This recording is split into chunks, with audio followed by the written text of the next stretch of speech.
Hi everyone, welcome to another episode of Experiential Realism.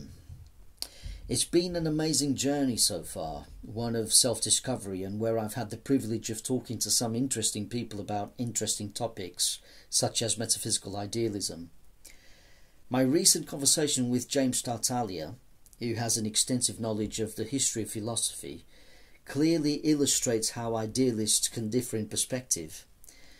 I had a conversation with my friend Stephen Wollard about that particular exchange, and we detected what could be construed as a kind of cognitive dissonance on Tartaglia's part, where it is evident that, as a former physicalist, he seems to have one foot in and one foot out when it comes to idealism. If you're going to be an idealist, you must take all its implications on board. I found it strange that in that interview, Tartaglia on the one hand agreed that reality is made of experiences, but on the other he stated that he didn't see any reason for believing in an afterlife, which is a contradiction and a weird thing for an idealist to say. It's like saying we are experience, and then after having the experience of dying, we cease to be experience. This isn't logically right. It's not logical to say that there is experience and then there is no experience, because we are consciousness and consciousness cannot be other than itself. This is the only bone I would have to pick with Professor James Tartaglia. Other than that, we had a wonderful and informative conversation, and I can't thank him enough for his time. He was certainly spot on in his criticism of metaphysical materialism. I also got the feeling that he hasn't looked into NDEs, possibly part of the reason why he reckons that culture influences these experiences and posits that they must be dreamlike and hallucinatory in nature. But according to people who have close brushes with death, they are not dreamlike at all. I should have mentioned young children's NDEs because they show the same commonalities as the ones reported by adults, and kids have been barely exposed to any sort of culture or ideas of what an NDE is like.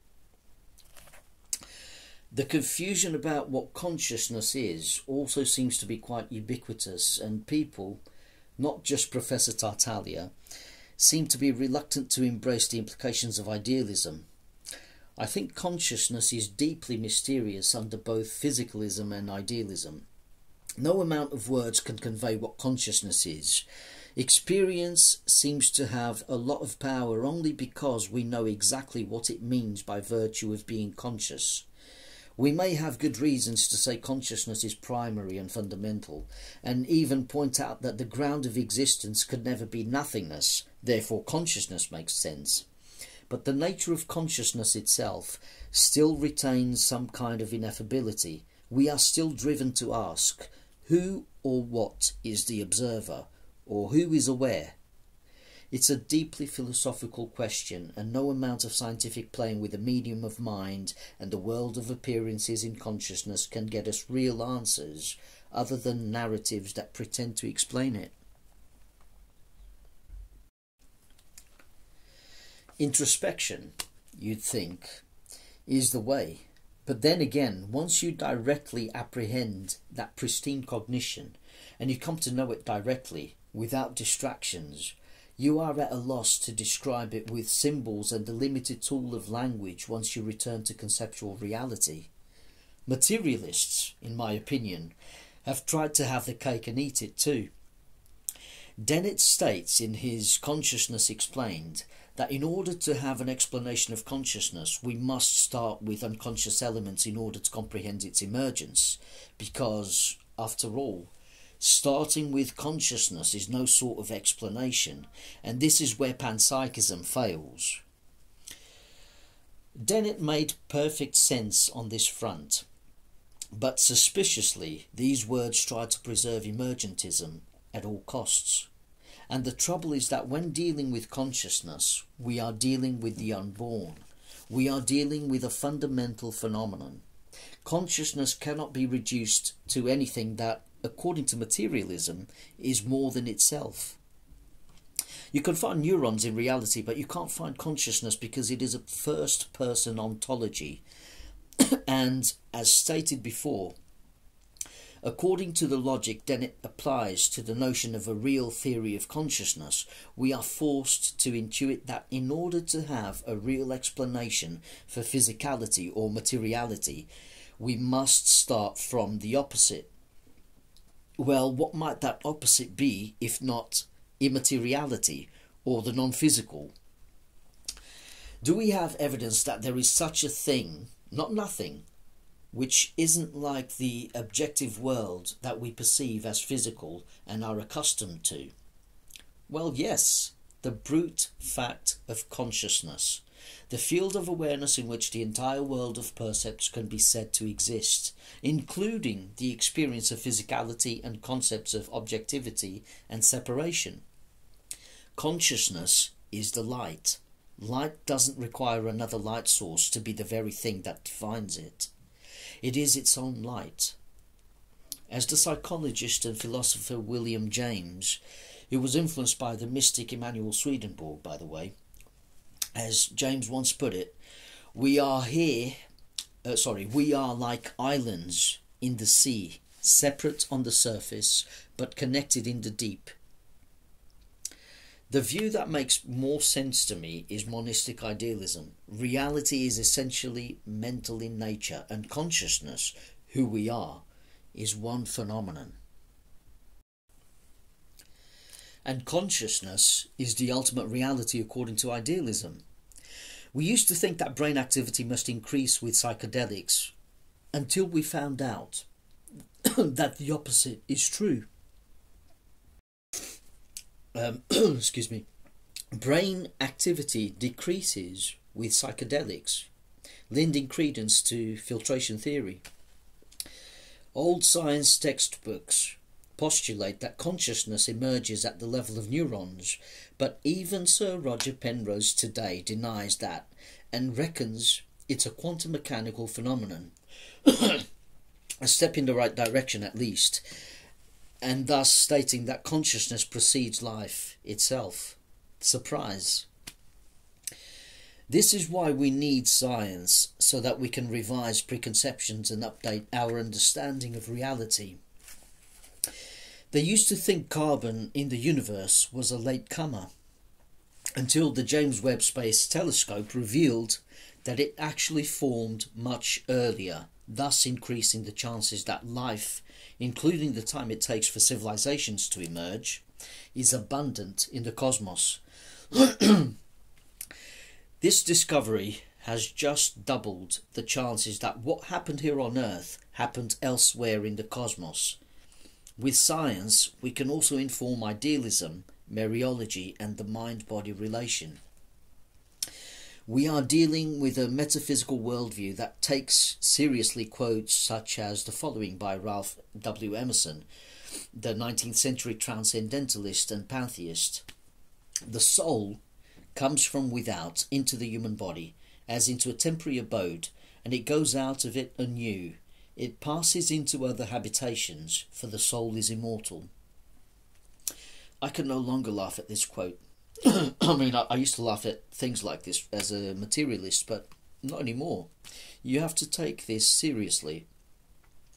In his book After, Dr. Bruce Grayson shows how some former physicalist theories for NDEs have been proved wrong, which pertain to REM bursts, rapid eye movement, pertains to diminished levels of oxygen and endorphins in the brain as alleged causes of mystical experiences on the verge of death. Jeffrey Long's research also debunks the notion that people merely experience what they expect to see in NDEs by providing us with cases where NDEs did not expect to suddenly have supernormal senses that they never had at any time in their lives. During a life-threatening event with a sudden loss of consciousness, or so it seems, NDEs would not have time to formulate an expectation of what the experience should be like. In other life-threatening events, consciousness diminishes progressively with fading sensory awareness. For NDEs starting with a progressive loss of consciousness, it is also unreasonable to believe that a sudden transition to supernormal sensory awareness would be expected. During the so-called unconsciousness of near-death experiences, sensory awareness and consciousness not only continue, but are often supernormal. We have evidence that our sensations are part of the consciousness surviving bodily death. Grayson provides the example of a striking NDE where a bloke was on the verge of death, in a coma for several days. His brain was severely messed up, skull filling with pus from a rare infection. Doctors thought he wasn't going to make it. But once he woke up, he described not only events in the hospital, such as a prayer group on a particular day when his score on the coma scale was pretty bad, something that normally isn't allowed in ICUs, by the way, but he also reported vibrant realms with colours beyond the visible spectrum that we are familiar with, after being sucked into a spiralling white light. He beheld majestic fields, beautiful flowers, waterfalls, music unlike anything he had ever heard, beings dancing with joy, and golden orbs flying across clear skies. And a woman he'd never seen before accompanied him as a guide, and which he provided a detailed description of. Then he said he went to an even higher plane of inky darkness, suffused with love and healing energy, and pervaded by some kind of deity for which, in his own words, the term God seems too puny a word. When he returned to the body, he was confused and couldn't speak straight away, and couldn't recall anything before the coma. But his memories quickly returned, and his ability to speak, which surprised the doctors. But the one thing he had always remembered vividly was his otherworldly NDE.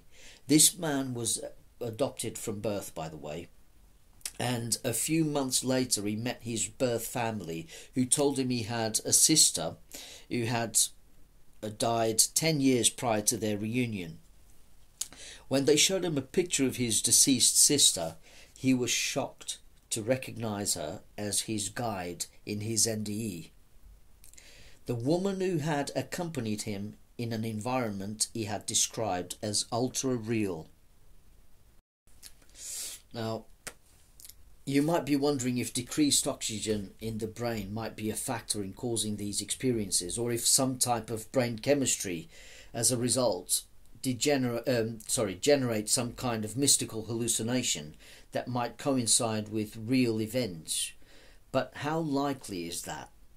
The theory goes that our heartbeat and breathing stop, cutting off the flow of oxygen to the brain. But the medical literature has established that decreased oxygen is a very unpleasant experience, especially for those who report distortions in perception and hallucinations. The opposite of the typical near-death experience, which tends to be peaceful and positive. We also have research that measured oxygen levels in people during medical crises, which shows that NDEs happen when people have increased oxygen levels, and they are also associated with normal levels of oxygen. So the theory that they stem from cerebral oxygen deprivation can be conclusively ruled out. Materialists have suggested that NDEs might be related to medications given to people in medical crises. And sure, most patients in medical crises are given a variety of medications, but the medical literature also doesn't provide any support for this idea. The research actually showed that patients who are given medications in fact report fewer NDEs than do patients who don't get any medication. If anything, it seems like medication might get in the way of recalling such experiences. It is true that some unusual psychedelic trips and hallucinations associated with DMT and anesthetic ketamine are similar to NDEs. But it is also true that other common effects of ketamine don't appear in NDEs, which suggests that NDEs are not simply an effect of the drug.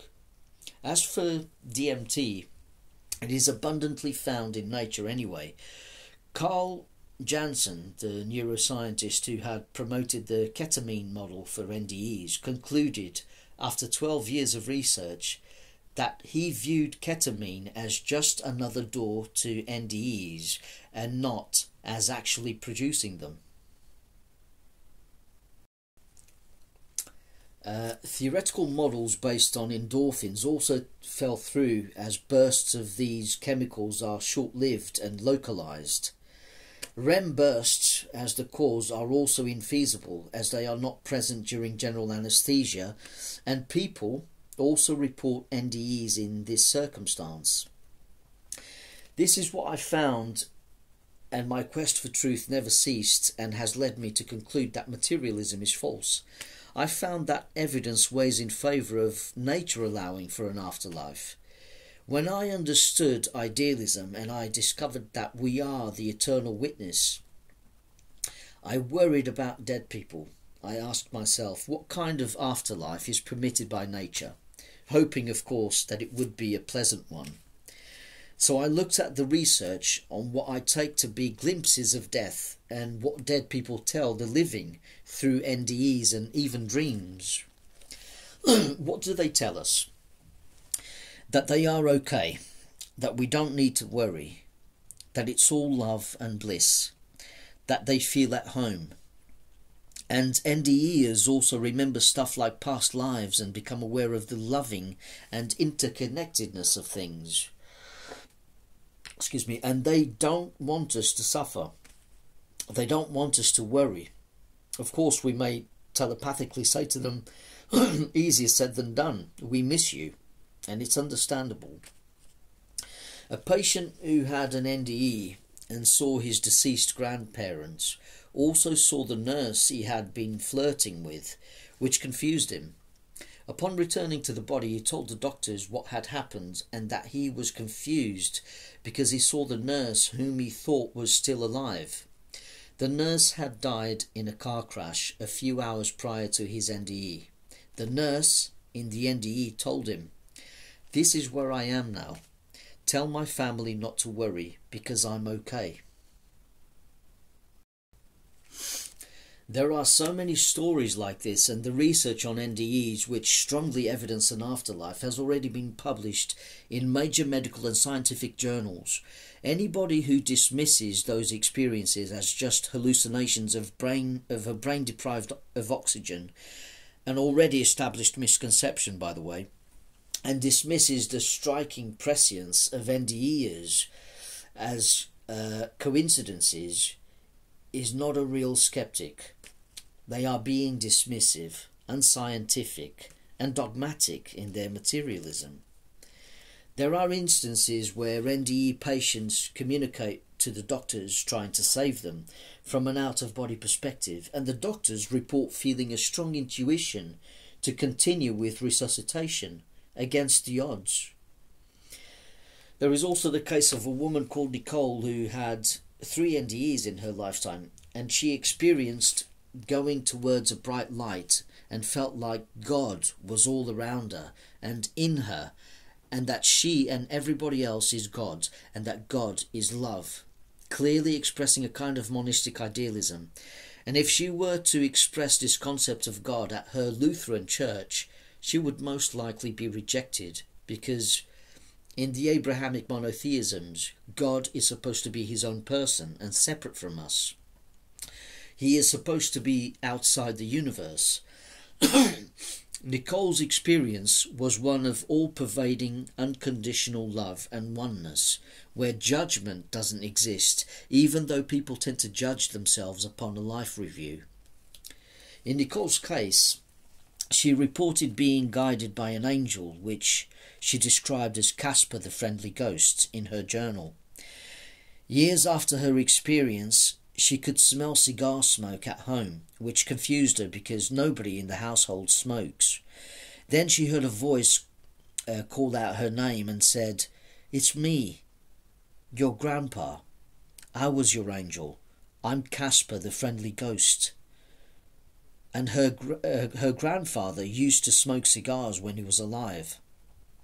Notice that Nicole, who had been in a terrible car crash that almost killed her and she suffered severe brain injuries, heard and smelt her deceased grandfather years after her NDE, which is different from doctors feeling the intuition that they should carry on with resuscitation against the odds as an apparent result of their patients trying to communicate with them from an out-of-body perspective.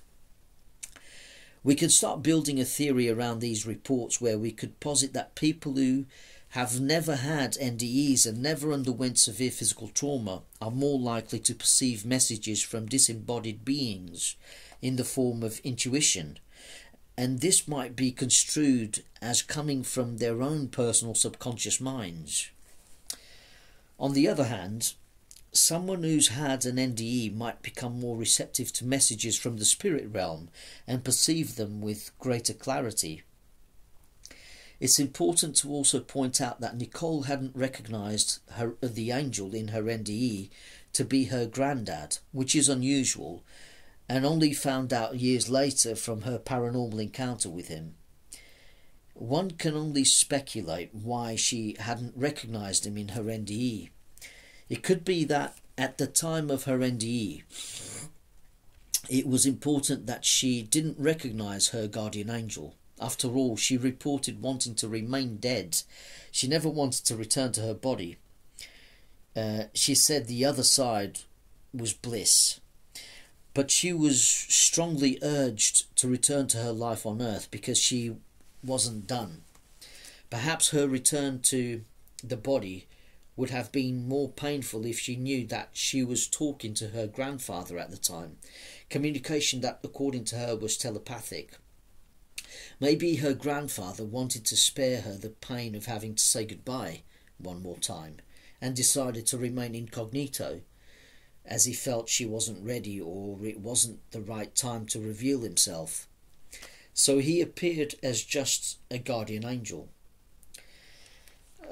This is all hypothetical, of course. I mean, I reminded here of Emanuel Swedenborg's claims about the spirit realm, and that angels were once people who lived on earth, who have transitioned to a higher state of vibrations, or tremulations as Swedenborg called them. It's possible that Nicole's grandfather reached such a state.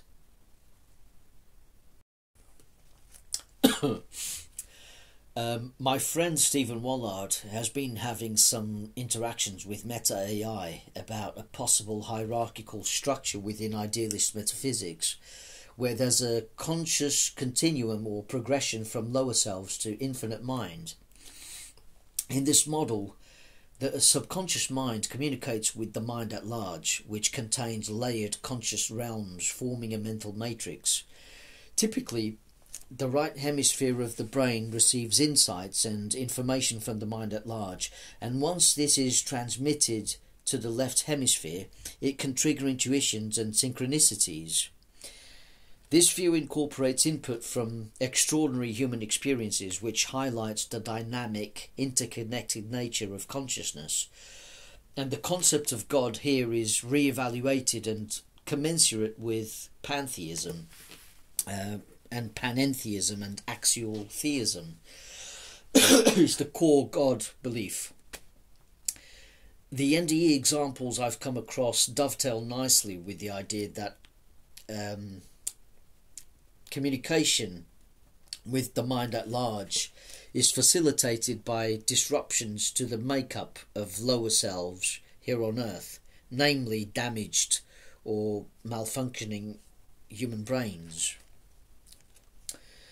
And transcendent information received by lower selves is often perceived as intuition, or as though it comes from their subconscious minds.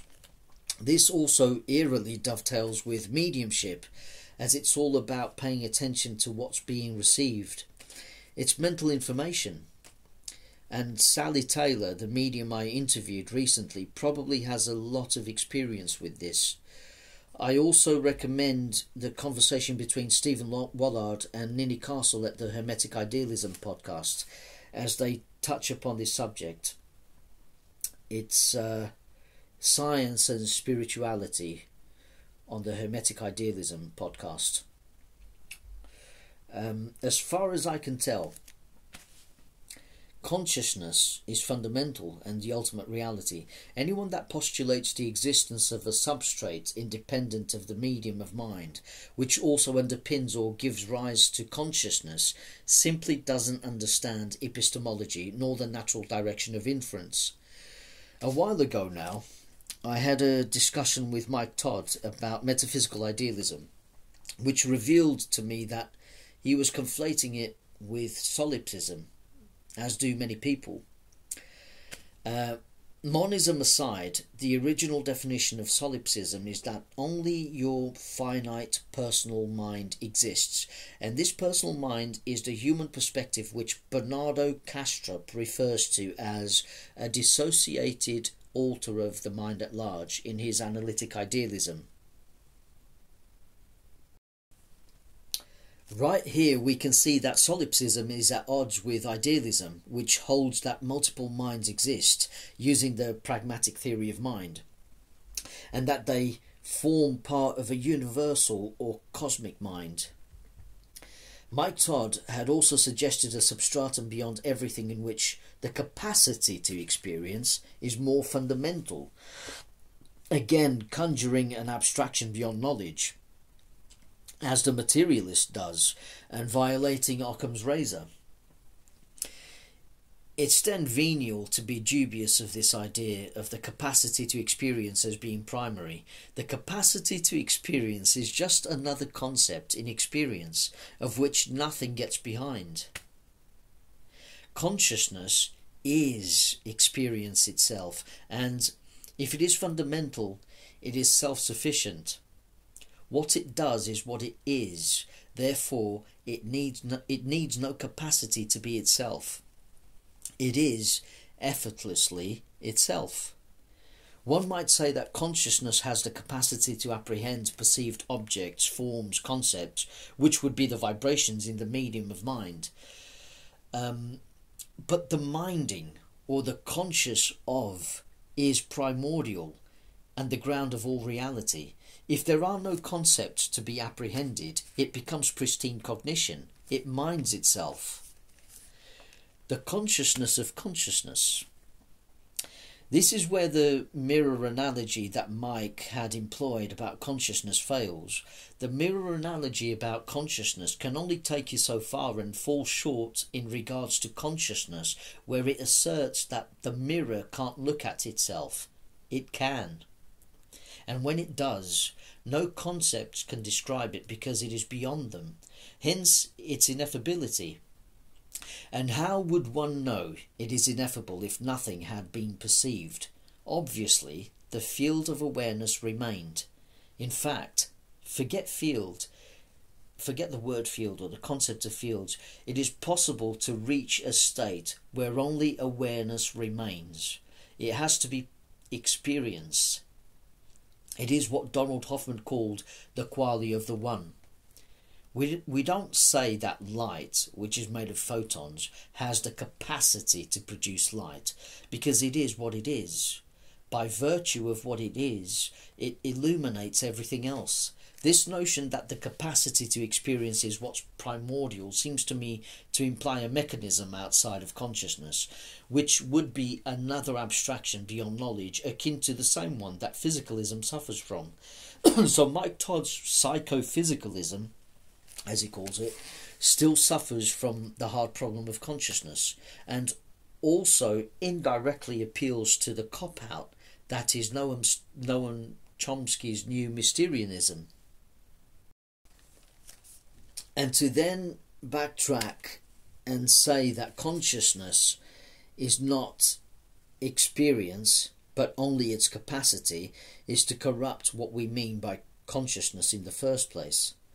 I don't know about Mike Todd, but I don't experience any gaps in my stream of consciousness. It's ever present from my perspective. I also got the feeling from my interaction with him that he misunderstands transcendence when discussing this topic. It may be the case that source consciousness tries to define itself by what it's not, by creating such illusions, but these illusions are appearances within itself. its infinite experiential potential narrows or obfuscates its infinity in order to define finite concepts. I think this bears repeating, really. Its infinite experiential potential narrows or obfuscates its infinity in order to define finite concepts. Hence the world of forms. These forms or appearances are subject to change, but not experience itself. The ground, which is consciousness, is unchanging and thus transcendent in this sense, because it transcends all illusions within it. There is no transcendence of that which is always manifest, because its transcendence would be no experience, and thus it could never be verified. Mike proffered something truly unfalsifiable, which suffers from an obvious impasse. This is why I tend to bring up Adi Shankara's clay pot analogy. The clay, which represents consciousness, never changes its nature no matter what forms we may beget from its essence. The ceramics produced by the clay are illusions because we name them and believe them to be absolutely real, with a standalone existence. But the fact of the matter is that there is only clay. Notice also that even though there is only clay and it cannot transcend itself, the clay does, in a sense, transcend its illusions, including change. Hence the stillness experienced in pristine cognition if we take clay to analogously represent consciousness. There was a kind of semantic confabulation going on with Mike Todd where I didn't resonate with what he was saying, especially where he made claims beyond knowledge and misunderstood how notions of transcendence are possible within oneness. I think he's confused and can't see the wood for the trees, to be honest. He may challenge my opinion if he wants, but his psycho-physicalism, in my opinion, which seems to posit a weird kind of trialism of standalone mind, matter and a potential that is beyond the first two, is unnecessarily superfluous. To me, it's unnecessary baggage and isn't epistemologically sustainable. I know of nothing outside the realm of experience. I'm an experiential realist. Any talk of something existing outside of mind is a discussion about an abstraction beyond knowledge. It is a speculation I'm not interested in. The unfalsifiable takes us nowhere. This is also one of the reasons why I'm not a materialist. I'm also referring to Chomsky's mysterianism.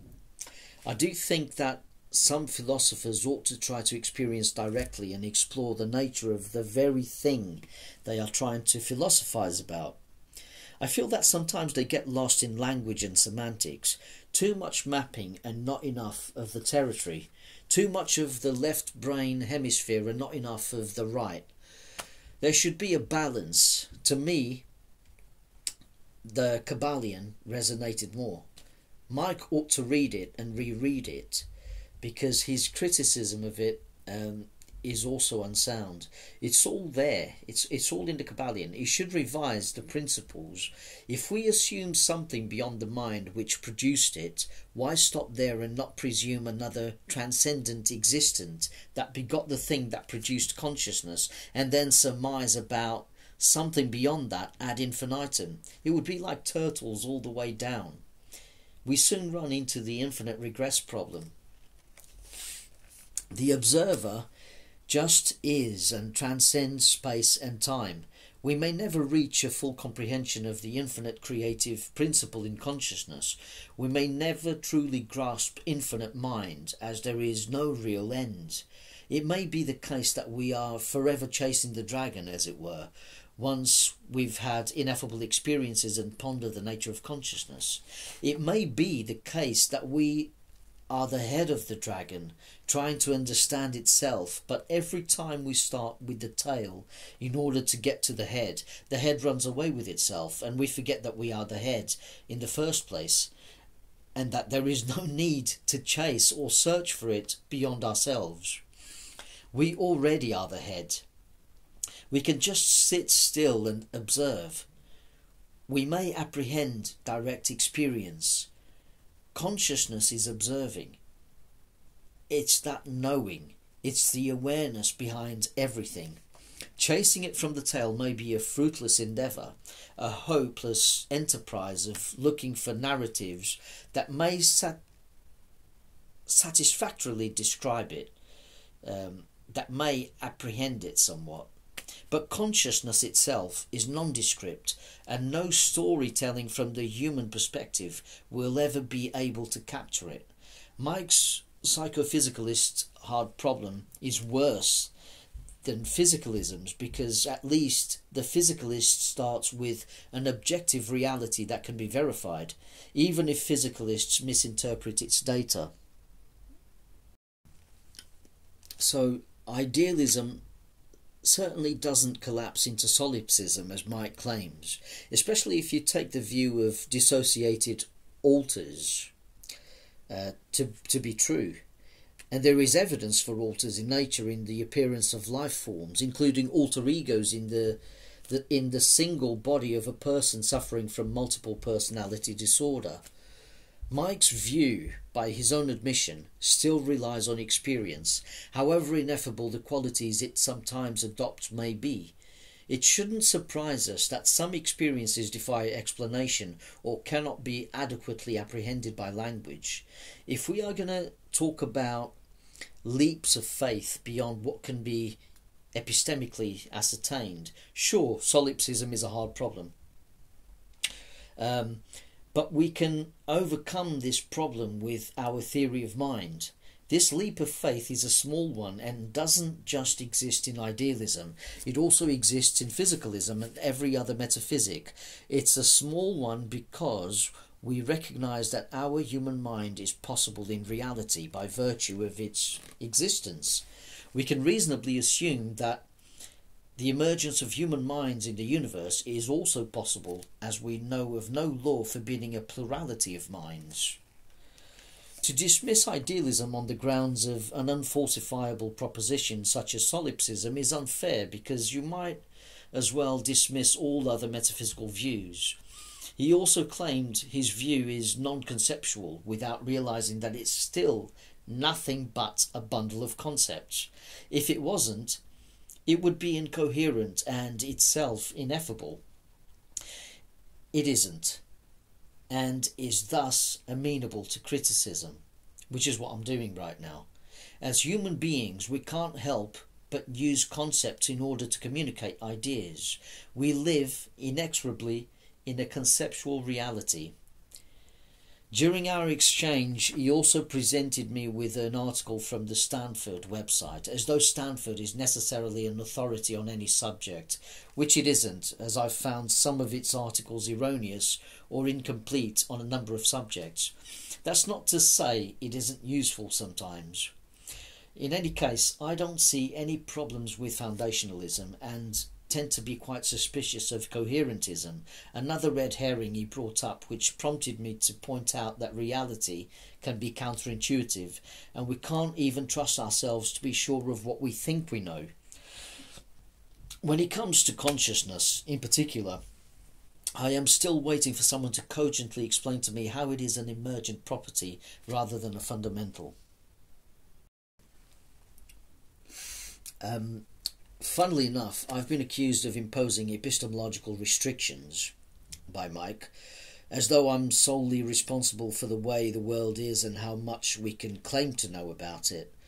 I value verification as well as Karl Popper's empirical falsification as a deductive standard of evaluation, which is indispensable to the scientific method. They are still useful concepts and tools to ascertain what is demonstrably true. But I am not an extremist in making assertions with absolute certainty. One of the things I stress repeatedly on this channel, the notion of unfalsifiability, apart from the scientific sphere, protects us from gullibility and helps us to emphasize what we find evident, even if it's on a personal level. It helps us to separate what is obvious from mere conjecture. In science, it emphasizes the difference between a theory and a hypothesis. I can easily reject Mike Todd's capacity or potential for consciousness, just as I can reject the notion of proto-consciousness or any other ontological primitive with an alleged standalone existence outside of mind. By invoking Hitchens' razor in regards to this premise, that which can be asserted without evidence can also be dismissed without evidence. Mike's psycho-physicalism is insubstantial and provides nothing beyond a mere concept which relies on some vague notion about the nature of consciousness, requiring the presumption that this one needs another predicator in order to exist. If Mike Todd thinks I'm wrong about this, he is welcome to create a syllogism to rule out any possible non sequiturs. I am also not sure, as he claimed, that all sentient beings, as dissociated from the experiential substratum, are unable to apprehend it. You don't know that. We are not even privy to the experiences of someone who's been a Buddhist monk all his life, let alone the potential within our own experience. We need to invoke a degree of humility here, as Castro pointed out, right? The dissociation from the mind at large is not a complete one. Some might say that the restrictions imposed by the boundary between us and the rest of the world are entirely founded on an illusion of separateness. In the context of NDE reports, a pattern of commonality emerges where perceptual barriers appear to dissipate, where patients acquire direct access to the experiences of others, and a sense of oneness is felt. The experience of being dead to the world, as that of deep sleep, which is one of profound blissful rest, is still an experience. I also have no hang-ups about including it in consciousness. It's not nothing. Of course it happens in consciousness, otherwise it wouldn't be a thing that we can speak of. And I think the spiritual teacher and lucid dreamer Andrew Holacek, who's got experience with deep state, hopefully I'll be able to interview him one day, would agree with me on this. People often report that it is pleasant, profoundly restful, and often use the words dead to the world or slept like a log. It's not the absence of experience, but rather it is a particular type of experience. There is indeed something it is like to be in deep sleep, which happens by virtue of consciousness identifying with a human body whose brain exhibits delta waves. This doesn't contradict my view at all, but that experience is not the capacity to experience. It is an experience itself. Where I fundamentally disagree with Mike is where I equate consciousness with experience itself. It means you are conscious of something at all times, whatever character it may adopt. I would also assert that the experience of deep sleep is not the experience of pristine cognition or the ineffable Rigpa state, the knowledge of the ground state, which cannot be fully apprehended from a conceptual or linguistic perspective, but has to be experienced directly.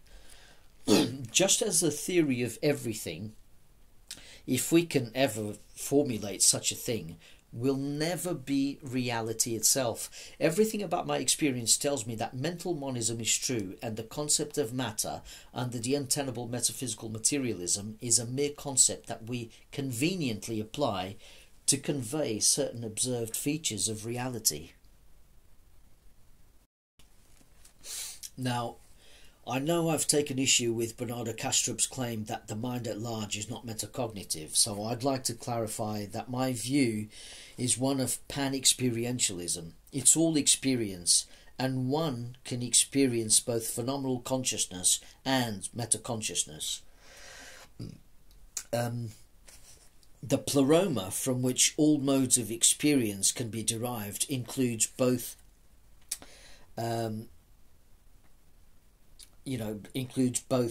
phenomenal consciousness and metaconsciousness and every other flavour of experience. Kastrup made the claim that the mind at large is not metacognitive from the point of Darwinian evolution. But evolution by his admission, is only part of the pixels on the screen of perception and not the ultimate reality. By his admission, all information from the alters' lives isn't lost and is fed to the ether, if it isn't there to begin with as a 4D construct already laid out, which would be the quantum pleroma with its infinite potential and superpositions. If some physicists can posit that the quantum could be hiding a plethora of universes apart from our own, it's not so far-fetched to posit that such realm can represent a real and natural akasha or field already containing all possibilities, like the concept of the akashic records, or even hide spiritual planes of existence. So why shouldn't this pleroma, why shouldn't this Platonic wholeness already include the experience of metacognition, which in this entropic derivative of a world comes through human beings intermittently, because we're not metaconscious all the time. Also, if alter egos can exist in one body, as in the case of people suffering from multiple personality disorders, note how the original personality is not less than the sub-personalities vying for control. The original personality would be analogous to the mind at large relative to its alter egos. There is no known case of multiple personality disorder or dissociative personality disorder in life forms that only appear to be phenomenally conscious. It would be like a worm containing several alter egos and then becoming metaconscious. So how could the mind at large only be phenomenally conscious and also suffer from its own multiple personality disorder, as it were? Perhaps Kastrup really does solve the problem of transitioning from phenomenal consciousness to metaconsciousness by suggesting that consciousness is reflective like a mirror. But this observation could be what it seems like from the anthropic perspective, and perceiving a world which is chaotic and emphasizes an illusion of separability. The pleroma certainly doesn't need to rely on reflective consciousness to achieve metacognition if it's already complete and totally unified. By Kastrup's admission, our minds are beyond the screen of perception, of which evolution is only a theory of the dashboard, which includes time besides space, not the real world outside the cockpit. If our minds are sourced from a realm or parent that didn't need to undergo the process of survival, how could it possibly produce metacognition from an intrinsically and entirely non-metacognitive state? The source of this world of appearances, which is clearly defined by spatio-temporal dimensions, must be some kind of absolute, which transcends length, width or breadth, height or depth, as well as the arrow of time. The absolute doesn't require a 4D story to explain itself. It is truly eternal and an ever-present reality, because the opposite, which would be non-existence or nothingness, is impossible. That absolute is source consciousness, the one. What if there is no real teleology or evolution of consciousness, and life is simply a ride, a limited view that Brahman can embody and embrace as an Atman? And if it's the case that human experiences with all their insights are fed to the ether, so is metacognition. Why would the mind at large constantly forget metacognition when it's constantly being reminded of it? And usually, genii claim that insights came to them and not the other way around. So if anything, this suggests that the mind at large, or universal mind, is privy to much more information than us. And this sea of information may include modes of perception or higher levels of consciousness beyond what we call human metacognition, All the chaos in the world would imply that an omniscient and metacognitive godly mind is sadistic, but in actual fact, this isn't the case if it suffers with us as we are it, and suffers because of us, as we are, after all, one mind. In this view, it's not the dissociative identity disorder sufferer's fault that its alter egos or subpersonalities suffer and would like more control. It is important to remember that humans, both adults and children, and even babies, aren't metacognitive all the time. We are all restricted forms of consciousness and somewhat dissociated from the mind at large. Babies, once born into this world, become less than the universal mind, not more.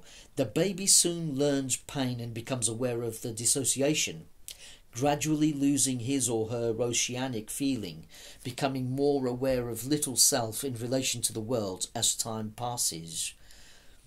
The adult can sometimes lack metacognition, as in ordinary dreams or even when engrossed in watching a good movie. People do have experiences where they forget themselves as they observe something captivating. I was certainly captivated and forgot myself when I watched an epic spaceman video where I learned that if the solar system were about the size of our fingertips, the Milky Way would be relatively just slightly larger than the United States of America. Just ponder those awesome scales and experience a glimpse of how vast our observable universe must be. What this personally means to you is a different matter. Here's a profound quote by Gary Zukav. Reality is what we take to be true. What we take to be true is what we believe. What we believe is based upon our perceptions. What we perceive depends upon what we look for. What we look for depends upon what we think. What we think depends upon what we perceive. What we perceive determines what we believe. What we believe determines what we take to be true. What we take to be true is our reality. This talk of metacognition, focus and distraction also reminds me excuse me, that mindfulness in waking life is like lucidity in a dream. We often get distracted in our day-to-day lives, but distraction is natural. When we lucid dream, we are mindful and we can also think critically. If we lose lucidity, we have become distracted. Just try to examine your mind, even if it's just every now and again. Just pay attention to what arises, even if it's anger. You don't have to let the appearances in your mind define you. The little self or ego is largely a bundle of thoughts. It's an illusion. In waking life, you feel like you have an identity which could easily vanish into oblivion if you were to suffer a blow to the head. Hence why some people forget who they are. In dreams, you could also be someone else and have different memories. But intrinsically, the real you is pure awareness that exists before the self-fiction. Pristine cognition is your true ultimate nature. The ego isn't real other than being just another experience in consciousness. The ego is an illusory construct. We tend to get lost because we identify with mental constructs, thoughts that come and go. But it is possible to watch all of that arise and peter out from the inner sanctum of pure, unbiased, non-judgmental awareness. This is what normally happens, right? We think, but we don't know that we're thinking. Then we may realize we were thinking, a realization after the fact. We are not free. Mindfulness leads to enlightenment, where you are aware of the thoughts as they arise. Because of it, they go as quickly as they come. You see through the illusion straight away, meaning that you are aware that conceptions do not hold the reality that they imply. Mindfulness creates headspace. You become free to be aware and not deceived by illusions. That's real freedom.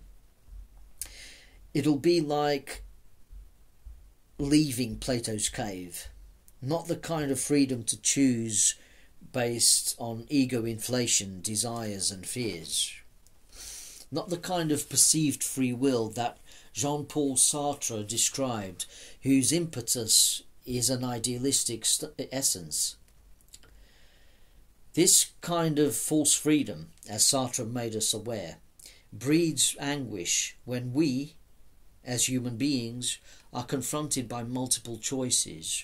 We are daunted by the pressure to make a choice whilst feeling compelled to act as though others are watching.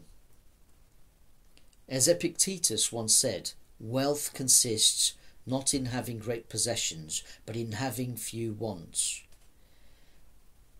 My friend Deshane mentioned his existential argument in one of our many chats years ago, where he described, in his own way, a universal human condition. Sartre said, a penknife isn't a penknife if it's missing the blade. Ergo, the essence of a penknife precedes its existence in the form of human ideas and designs. But humans are the opposite. We are apparently thrown into existence without purpose, as Sartre would contend. Nobody created us, no God. So we have the pressure to invent ourselves and give our lives meaning. Hence, in our case, existence precedes essence. This is the main fundamental of existentialism. Essence, the word essence here, in the philosophical context, of course, is a defining property. What defines what we think the ideal human is. We judge others based on what we'd like to be ourselves, but primarily we just are. We just exist. We overlook this. We tend to define ourselves based on what we do, which is why I deem Sartre's philosophy to be just as useful today as it was when it was first propagated, because it reminds us of how we first started and how we are prompted to build an essence wherein lies an ego or self in the making. Mindfulness is the key to liberate us from Sartre's existential anguish.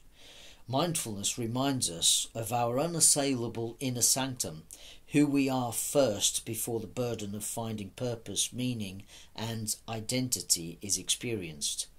We are only free when we observe the mental commotion from the stillness that we ultimately are. If we are truly free, we don't need to move. We let all come to us because all is okay as it is, arising in its own existential right. This is also about anatta, which I've talked about before, the non-self state. The message of that philosophical lesson is clear. Existence precedes essence. In Kashmir Shaivism, the idealist philosophy of recognition teaches that though the identity of all souls is one with God, which is Shiva, the single reality and absolute consciousness, they have forgotten this due to Maya or ignorance. This is the basic theology of Tricker's recognition school, summarized by the recognition of the Lord verses. There is only one great divinity, and it is the very inner self of all creatures. It embodies itself as all things, full of unbroken awareness of three kinds: I, this, and I am this. And from the heart of recognition we get the following. Awareness, free and independent, is the cause of the performance of everything. She unfolds the universe through her own will and on her own canvas. It becomes diverse by its division into mutually adapting subjects and objects. The individual conscious being, as a condensation of universal awareness, embodies the entire universe in a microcosmic form. quite profound, isn't it? There is a persistent hand-wave dismissal, which is definitely a problem in the scientific community, and it seems to me that a lot of science writers are terrible philosophers. There is a stupid idea being advertised in the New Scientist magazine about emergentism, and that emergentism holds the key to consciousness because wetness is an emergent property of water molecules. The wetness of water is only a felt sensation in human consciousness. That's it. The wetness is certainly not there, but what water feels like to us. But consciousness certainly exists and requires explanation under the physicalist paradigm they insist upon. The sensation of wetness relies on consciousness like every other sensation about the world, and not the other way around. Consciousness indicates primacy, and I really don't buy this emergentist idea where somehow the phenomenon of conscious awareness is the illusory product of unconscious elements. Consciousness is what we are at the core, and we are not illusory. We truly exist, period. Emergentism regarding consciousness is a concept dead in the water, pardon the pun. When are these people going to understand what's staring them in the face? They can only be sure of consciousness. It's experiential realism. Conscious realism is bloody idealism, which should be the default position in the sciences. Scientists also tend to dismiss NDE reports, complaining that they are anecdotal. But there is a double standard and a hypocrisy at play here.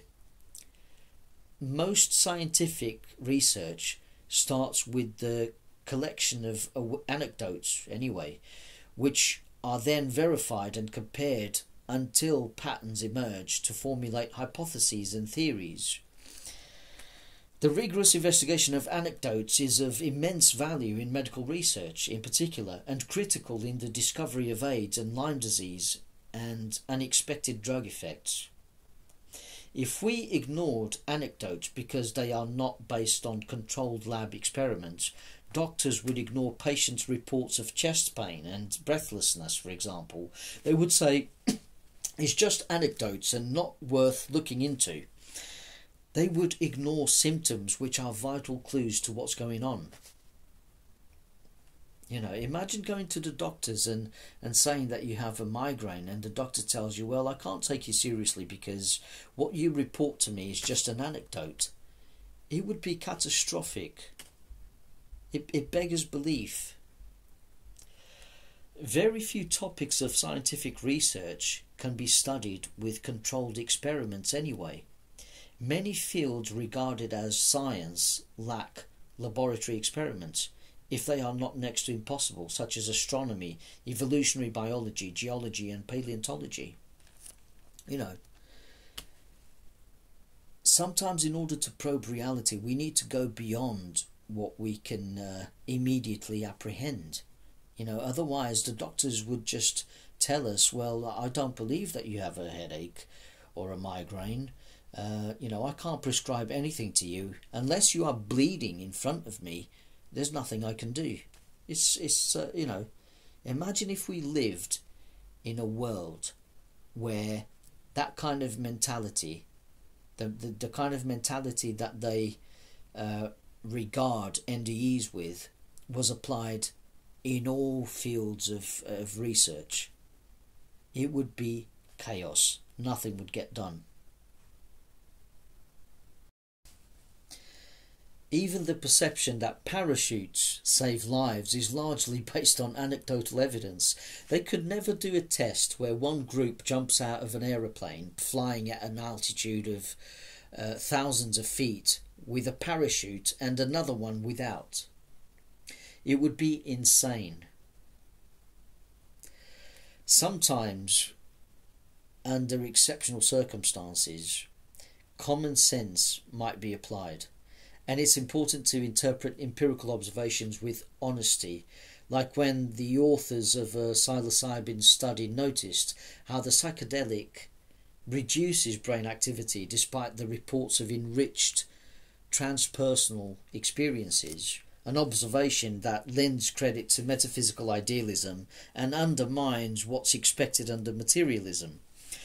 The people involved in that study even hinted towards Bernardo Kastrup's whirlpool metaphor by mentioning Aldous Huxley's reducing valve metaphor. They practically said, and I quote, "This finding is consistent with Aldous Huxley's reducing valve metaphor, which proposes that the brain works to constrain its experience of the world. Huxley came up with the metaphor after his experience with mescaline, which he reported in his book The Doors of Perception and Heaven and Hell. Here's the excerpt that includes the reducing valve metaphor. The suggestion is that the function of the brain and nervous system and sense organs is in the main eliminative and not productive. Each person is at each moment capable of perceiving everything that is happening everywhere in the universe.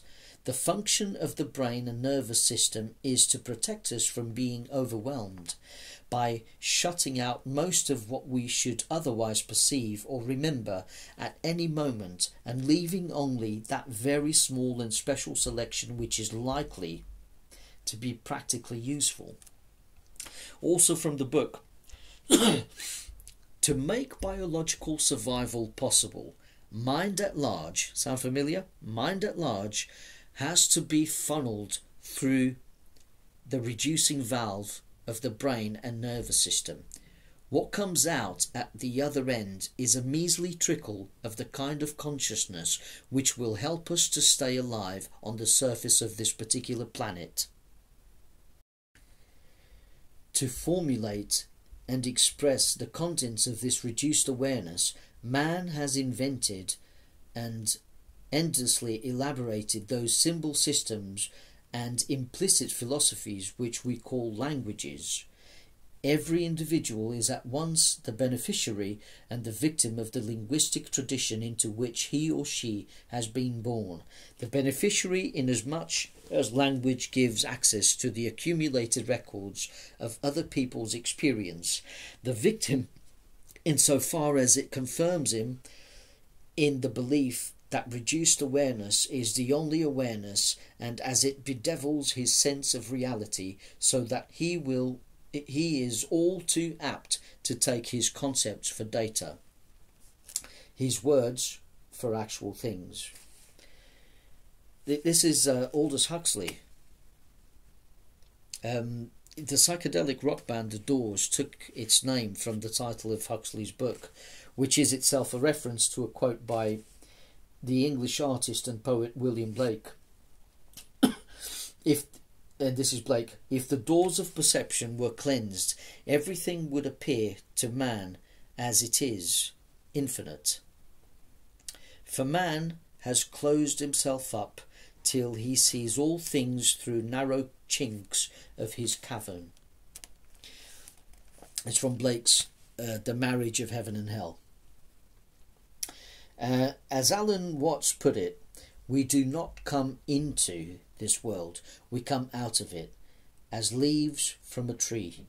As the ocean waves, the universe peoples. Every individual is an expression of the whole realm of nature, a unique action of the total universe.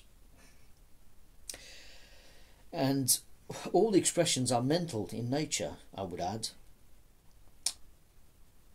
Felipe Bautista, a proponent of Uroboric idealism, reminds us that the reason why we have a hard problem of consciousness is that materialists hypostatize empirical objects instead of regarding them as representations only. They regard them as having a standalone existence.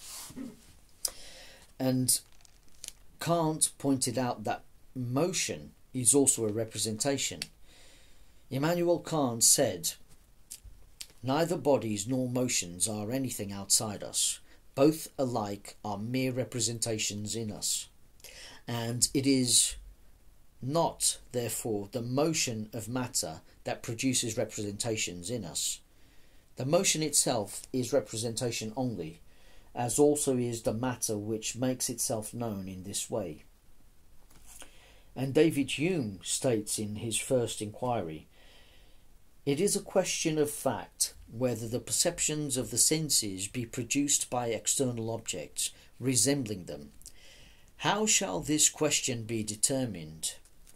By experience, surely, as all other questions of a like nature. But here experience is and must be entirely silent. The mind has never anything present to it but the perceptions, and cannot possibly reach any experience of their connection with objects. The supposition of such a connection is, therefore, without any foundation in reasoning."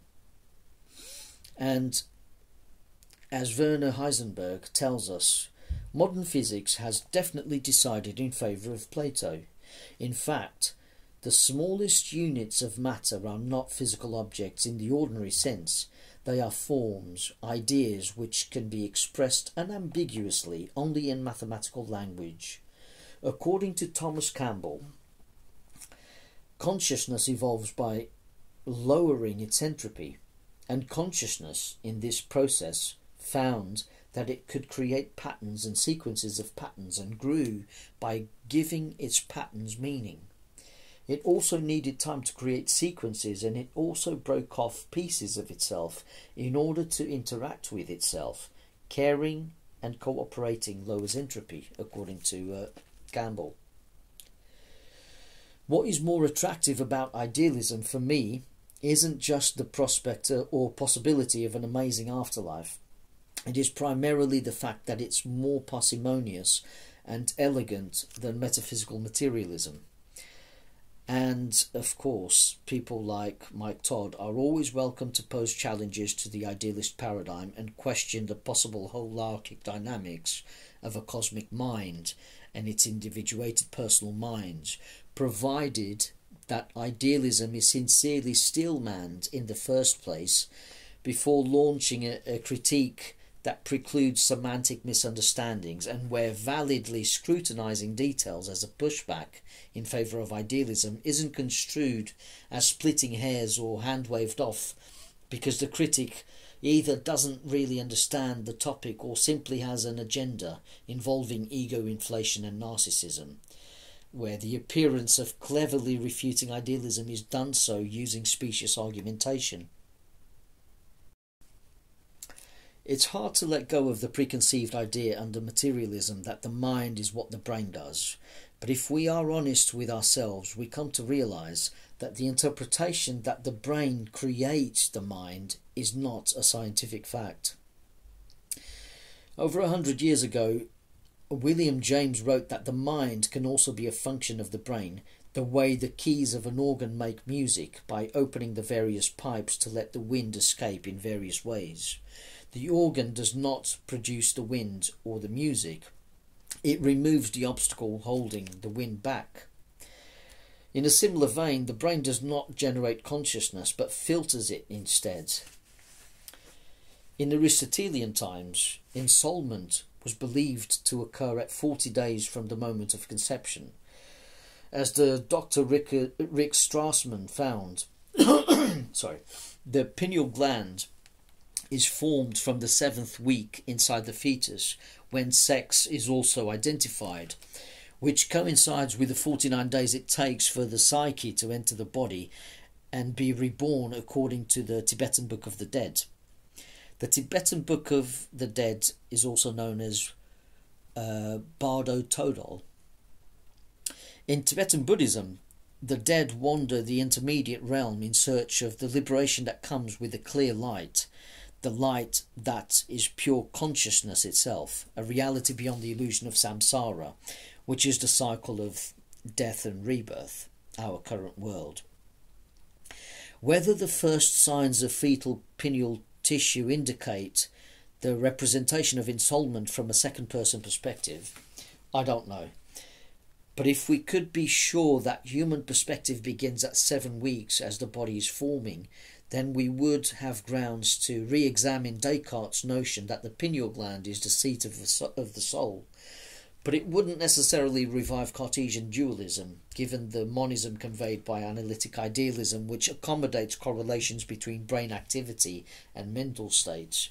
As far as we can scientifically ascertain, the pineal gland is involved in the circadian cycle of sleep and wakefulness. It is sensitive to light and dark from the environment and secretes melatonin accordingly. This function serves to modulate sleep. Melatonin also protects against neurodegeneration, which is in the interests of localized consciousness, as it crucially helps to maintain the avatar through which we can effectively interact with in this world. So melatonin is not just a sleep hormone produced by an endocrine gland. A deficit of melatonin can actually result in insomnia and depression. The hormone secretion by the pineal gland is also affected by exposure to electromagnetic fields, and indeed piezoelectric crystals were found inside the gland. And some internal calcifications were found to contain aluminium, a low-density metal with a great ability to reflect light, and has existed since the formation of our planet. Aluminium also readily allows electric currents and has a high chemical affinity to oxygen. And also concentrations of hydroxyapatite were found in the pineal gland. And hydroxyapatite is a mineral found in bones. They're found in bones, joints, in which high concentrations can result in calcific tendinitis, and also found in kidney stones. So what does it mean to say that piezoelectricity exists in the pineal gland? It means the gland has an electric charge in response to pressure and latent heat. There is also a piezoelectric effect in the body which generates an alternating current voltage and characterizes an electromagnetic field enveloping the organism. What this all means in terms of the relationship between human consciousness and universal consciousness, or how the mind at large identifies with dissociated egoic minds, is a mystery to me. At the end of the day, these empirical observations about the human body and its electricity are just descriptions of pixels on the screen of perception and how they behave. They tell me nothing about subjective experience.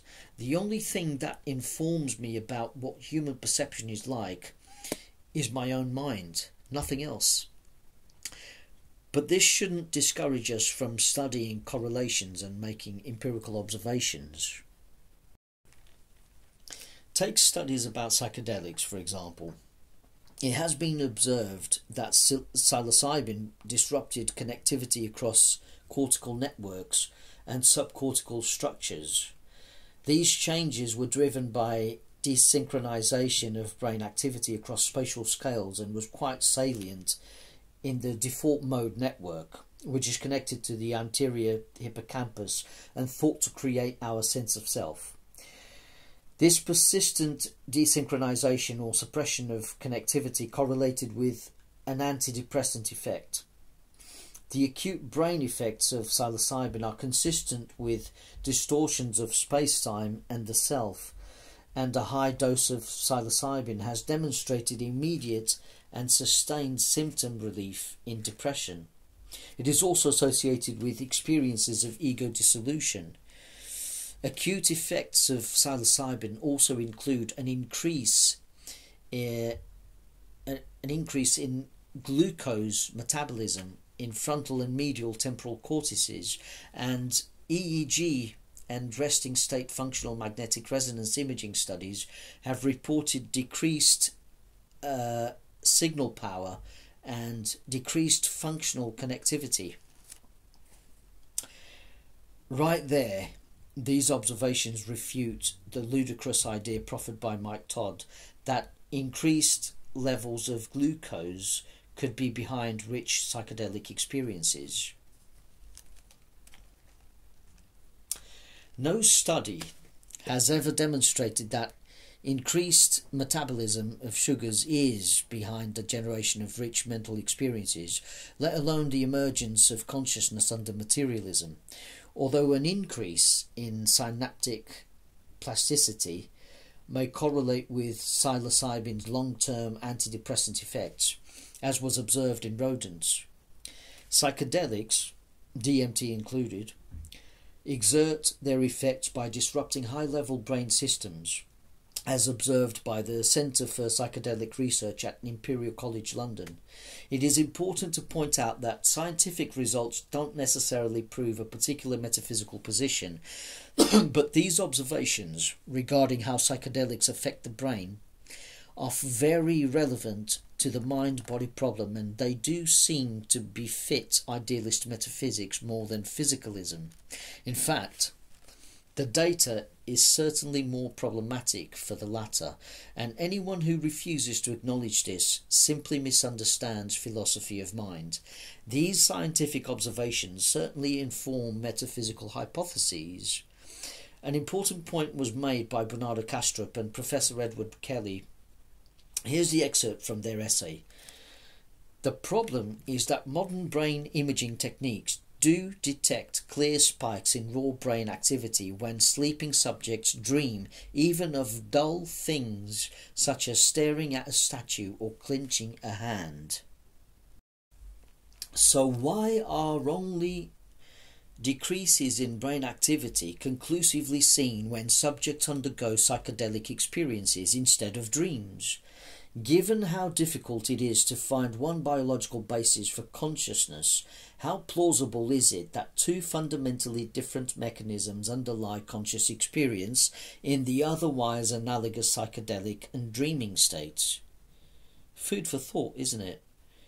And they also point out that the suggestion that brain activity randomness explains psychedelic experiences is inconsistent with the fact that these experiences can be highly structured and meaningful.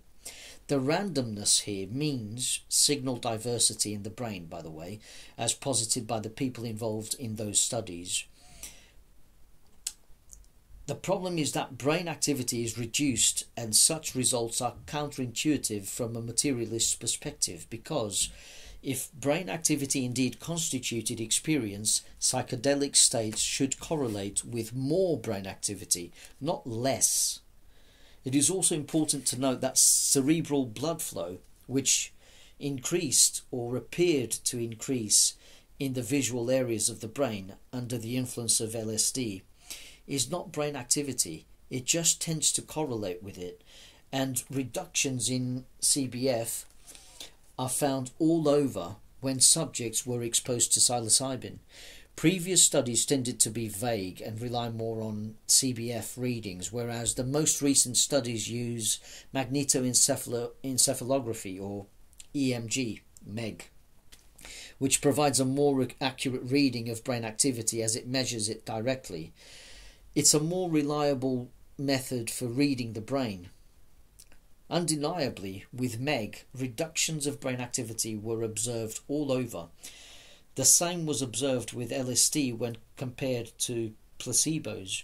It may or may not be relevant here to also mention that LSD, like psilocybin, DMT, mescaline, etc., contains the same tryptamine shape within its molecule. Perhaps this is germane to the necessary biomechanics that unlock those transpersonal experiences. The fact of the matter is that results contradicted what we previously thought would happen. Psychedelics don't increase brain activity. Psychedelics decrease brain activity, which strongly suggests metaphysical idealism. Moreover, the results also suggest that the localized increases in CBF observed in the visual cortex previously may be attributable to measurement artifacts.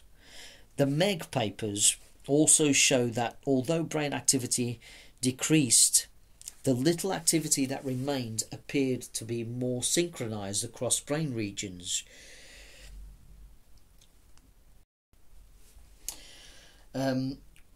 When volunteers took LSD, many additional areas, not just the visual cortex, contributed to visual processing.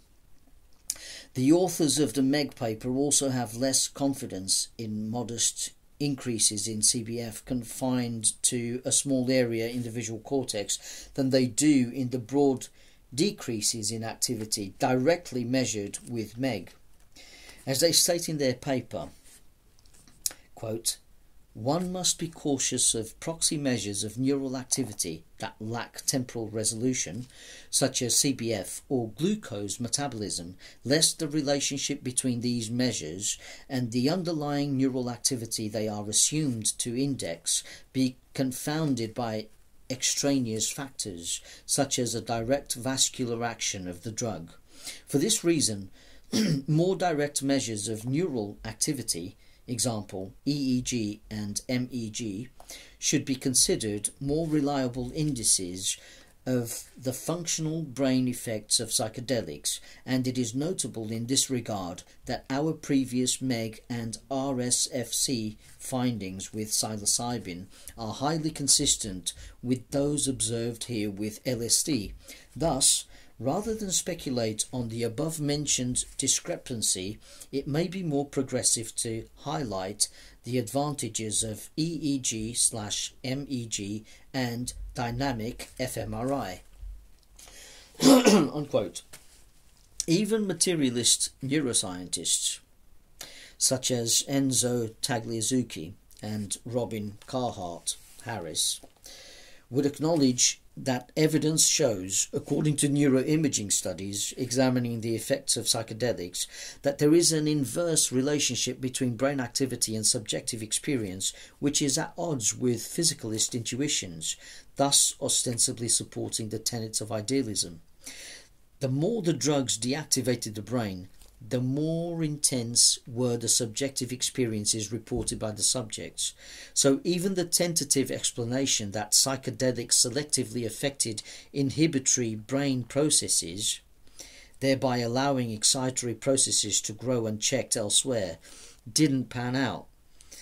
If it were the case that psychedelics took out inhibition, excitation would thrive and there would be brain activation everywhere. This scenario would lend credit to materialism, but that's not what was observed. What was observed was brain deactivation, which is anomalous under materialist metaphysics, and making one wonder if such extraordinary psychedelic experiences somehow occur outside or beyond the brain.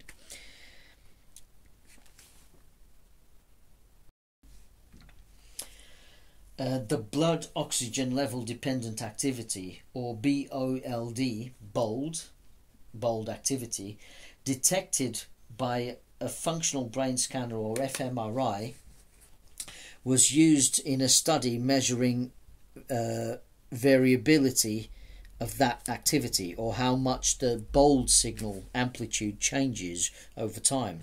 So naturally, a brain displaying higher levels of activity variation can still have overall much lower levels of activity than normally. This study also tackled conceivable loopholes to ensure the reliability of results. The researchers were also able to explain why earlier studies on the effect of psychedelics or brain activity seemed to lead to different conclusions, because earlier studies used PET scan measurements over much greater timescales and may have detected merely a rebound of the psilocybin effects on glucose metabolism. I realise there's a lot of food for thought here, and the question of metaphysics is certainly in an ongoing process of being answered. As I said to my Ouroboros friend Felipe Bautista before, we may die many times, as it were. We may die when a dream comes to an end and we wake up to the more persistent dream of waking life.